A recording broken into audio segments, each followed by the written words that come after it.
Good morning বন্ধুরা। দেখো, বৃষ্টি হয়ে যায় রোদ্দুরে, কী সুন্দর লাগছে গাছগুলোকে দেখতে। কালকে বৃষ্টি হয়েছে, গাছগুলো ভালো রোদ্দুর পেয়েছে। কিন্তু দেখো, আমার এই ফুল গাছটা এত ফুলের চাপে যে ডালগুলো সব নুয়ে পড়েছে। দড়ি দিয়ে বেঁধে দিয়েছিলাম, তবুও দেখো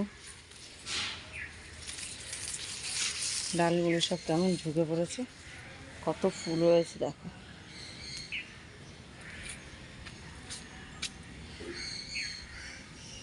বুঝছো, ডালগুলো সব নুয়ে পড়েছে। একটা বড় লাঠি নিয়ে এসে বেঁধে দিতে হবে, তবে ডালগুলো থাকবে। পুরো ঝুঁকে পড়েছে। সকালটা খুব ভালো লাগছে। মানে এই গাছগুলোতে পোকা ধরে গাছের সব পাতাগুলো পড়ে গিয়েছিলো এবং আবার নতুন করে গজাচ্ছে।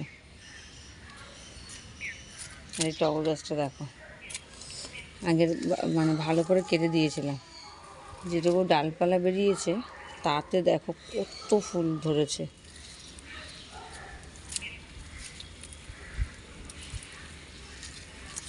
টগর ফুলগুলো দেখেছো, মনে হচ্ছে না গোলাপ, সাদা গোলাপ ফুলের মতন দেখতে লাগছে। এত সুন্দর লাগছে ফুলগুলো দেখতে।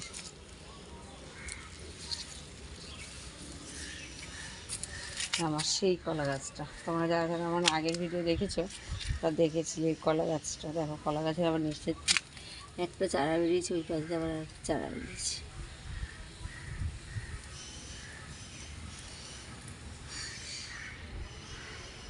খুব ভালো লাগছে আজকে সকালটা, রোদ্দুরটাও খুব ভালো।